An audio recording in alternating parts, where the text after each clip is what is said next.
Ele sofreu um processo de cassação, recebeu uma decisão favorável da Justiça, retomou o cargo de vereador na Câmara Municipal de Cuiabá e já protagonizou algumas polêmicas ao longo desse mandato. Estou falando de Abílio Júnior, o vereador em Cuiabá, que voltou essa semana ao Legislativo Municipal. Vereador, bem-vindo, obrigada por ter aceito o nosso convite. Primeiro eu queria que o senhor falasse qual que é a sensação do retorno e como é que o senhor avalia o processo de cassação, o processo que o cassou.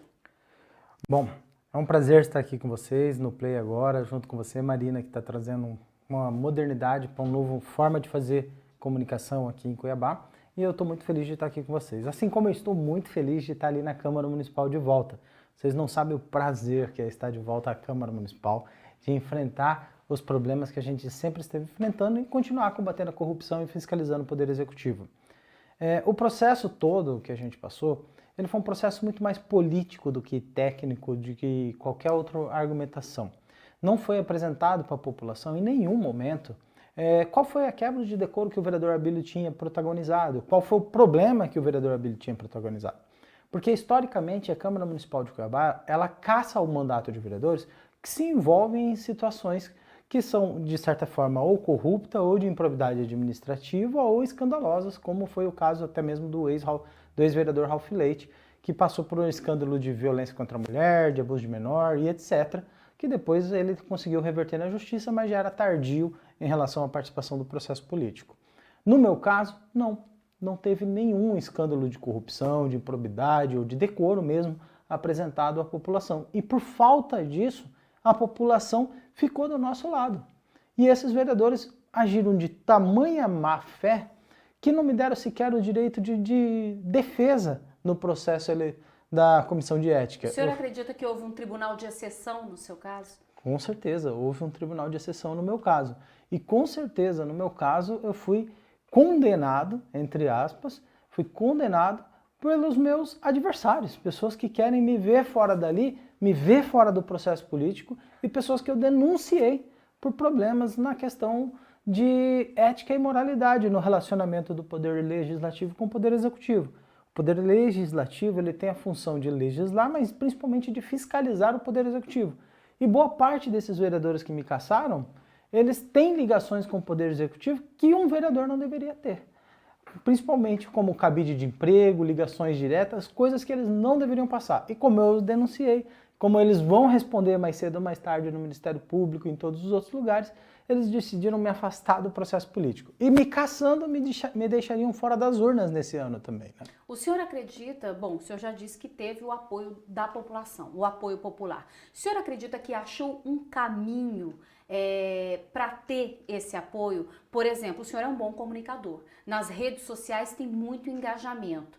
Esse é o seu caminho para buscar, por exemplo, uma candidatura agora à prefeitura? Eu acho que mais além do que isso, independente da candidatura, eu acho que nós precisamos reinventar nova forma de fazer política. Antes, a população só sabia da política e dos políticos através dos veículos de imprensa, seja rádio, TV ou jornais. Hoje não. Hoje nós temos a internet e o smartphone, ele traz essa comunicação direta entre o político e o cidadão sem precisar de um intermediário muitas das vezes. A deficiência do político em ser um bom comunicador faz com que ele precise de um intermediário. No nosso caso, não. Parece que o próprio desenvolvimento natural de sobrevivência no meio político fez com que a gente se adaptasse e descobrisse um meio de poder entrar em contato com as pessoas sem precisar da máquina pública como eles usam. Mas os seus adversários acreditam que esse seu uso do smartphone, como o senhor tem dito, às vezes extrapola um pouco do limite. O vereador Misael Galvão disse, inclusive publicamente essa semana, que iria processá-lo porque o senhor teria passado dos limites ao ir à casa dele. Já aconteceu episódios também com o prefeito Emanuel Pinheiro. Como é que o senhor avalia tudo isso? De forma muito divertida, a falta de capacidade técnica do Misael Galvão para falar, para se expressar, para entender sobre a internet, mas ele entende, parece, de alguns processos que ele está respondendo no Ministério Público sobre Caixa 2 e o escândalo que aconteceu agora há pouco. Mas sobre isso, deixar bem claro, Misael, eu não estive na sua casa, nem na frente da sua casa, nem no seu bairro. a gente fez um desafio nas redes sociais. Onde está o Misael Galvão? Que decidiu sumir na quinta-feira e apareceu apenas na segunda-feira marcando com o oficial de justiça para receber a intimação num posto de combustível. Quando a gente fez essa brincadeira na quinta-feira, onde está o Misael Galvão? Moradores do bairro Dr. Fábio passaram em frente à sua casa, filmaram ali na frente da sua casa e falaram: olha, Bíblia, eu estou passando aqui na frente da casa do Misael Galvão e ele não está por aqui. Então foi moradores da cidade inteira que fizeram esse tipo de brincadeira, como se fosse um Pokémon GO, mas era um Misael GO que eles estavam procurando. O Misael Galvão, talvez por mau assessoramento, que às vezes eu acho que ele tem, ou ele não ouve a assessoria que tem, o Misael Galvão acabou vendo isso no Stories e achou que eu tinha ido lá no bairro dele. Olha, Misael, não aprenda a utilizar os recursos virtuais e pare de ficar falando coisas erradas. Falar que vai me processar? Pode processar. É direito dele, assim como direito de qualquer outra pessoa que se sente ofendida ou se acha ruim aquilo que a gente está fazendo. Pode processar, não tem problema nenhum. Até agora não fui condenado em nenhum processo, porque quando chega na justiça, observa que falta fatos que evidenciem alguma coisa de errado que eu tenha feito. Bem como o prefeito Emanuel Pinheiro, eu não estive na sua casa. Eu estive na rua, a rua é pública, de domínio público, qualquer pessoa, qualquer cidadão pode filmar a rua sem ter problema de invasão de privacidade de ninguém. Essa sua característica de provocação, isso acaba deixando desconfortáveis alguns vereadores, principalmente aqueles da base do prefeito. O senhor admite que usa isso para ter realmente o caminho aberto ali na Câmara? Porque convenhamos que é difícil para o senhor, de repente, se articular de alguma maneira ali com uma base tão forte do prefeito. Na verdade, eu nem procuro me articular, já é uma questão à parte. Mas essa provocação acaba sendo um caminho. A provocação, acho que ela é parte do processo como um todo. Quem é que não se sente provocado quando vê aquelas imagens do prefeito colocando dinheiro no paletó? Quem que não se sente provocado quando ouve uma notícia como essa que o Misael Galvão está respondendo no Ministério Público por caixa 2 de quase 800 mil reais na sua campanha de 2016. Quem que não se sente provocado quando vê o Toninho de Souza falando sobre a questão das pessoas com câncer, falando que é uma questão de maldade? A pronúncia de cada um desses vereadores na sua Câmara Municipal e o que eles falam no bastidor é de provocar, é de revirar o estômago. Então, quando eu falo minhas palavras um pouco ácidas em direção a eles e quando eu trato eles de uma maneira mais dura, não há intenção nenhuma de buscar algum tipo de relacionamento de amizade, mas sim de mostrar que eu como cidadão e eu como parlamentar representando boa parte da população cuiabana, não aceita mais, não aguenta mais esse tipo de postura. Eles podem achar ruim, mas eu vou falar. Eles podem achar duro, mas eu vou falar. Eles podem achar que é provocação, mas eu vou falar. Porque eu me sinto provocado todo dia quando eu vejo eles adotando a postura que têm. E eles acham que eles são deuses, que eles estão acima da lei, que a lei não vale para eles, que eles podem agredir presidente de bairro e sair ileso, podem provocar policiais militares e na defesa dos seus filhos e saírem ileso, que eles podem se envolver em escândalos e saírem ilesos, que eles podem assediar servidor público e saírem ilesos, que ninguém vai lidar com eles e ninguém vai provocar. Olha, eles podem tentar me caçar quantas vezes forem necessários, porque eu vou sim fazer essas palavras provocativas todas as vezes que eles tomarem medidas e posturas como essa. Essa semana, inclusive, durante uma transmissão, o presidente da Câmara, Misael Galvão, usou a alcunha de capim dourado, né? Se referindo, na verdade, a alecrim dourado, que é aquela pessoa que acha que se destaca. Como é que o senhor recebeu essa crítica e como isso ressoou entre os seus eleitores e nas redes sociais? Primeiro eu estou descobrindo o que ele quis dizer agora, que até agora eu assisti toda a live dele. Me desculpa, Misael, faça um curso de oratória, alguns outros cursos vão te ajudar bastante. Capacitação para presidente da Câmara, acho que deve ser alguma coisa fundamental. Eu percebi que algumas das coisas que ele utilizou, como o príncipe das águas doces, eu não sabia se ele estava me chamando de boto dourado ou de peixe-boi, sei lá, alguma coisa na água. Acho que ele estava usando referências às redes sociais, aos memes, para dizer que o senhor gosta de se destacar. Pois é.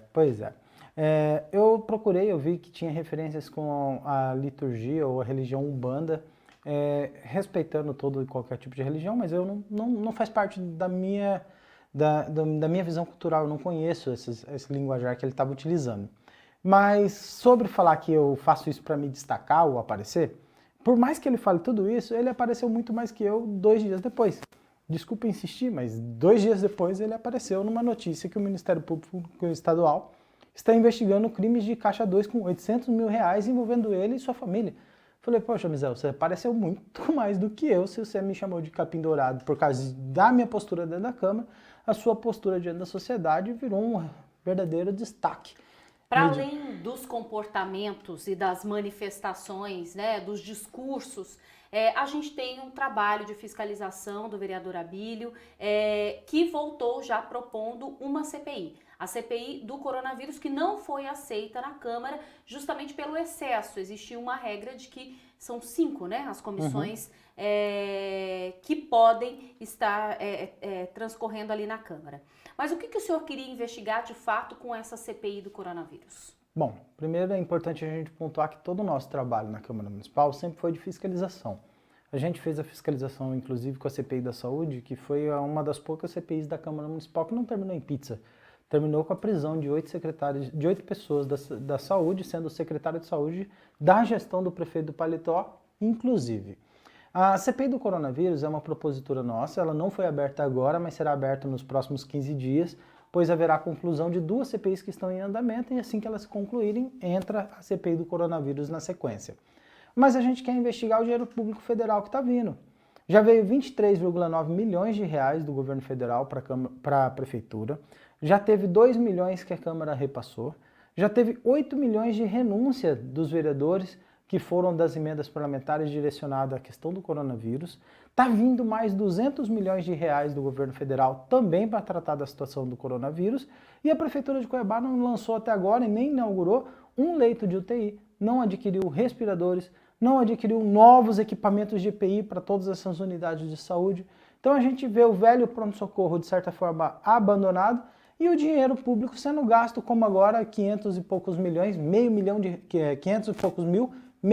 reais numa emissora de TV ligada a Chico Galindo, que é do mesmo partido do Alex Vieira do PTB, que é do mesmo partido do Misael, que tinha um programa lá como Poltrona Popular, que estava arrendada por Popó Pinheiro, que cuidava da emissora de TV e tinha um programa do GW100, que existe uma ligação política partidária muito grande entre essa emissora de TV e o secretário de Educação.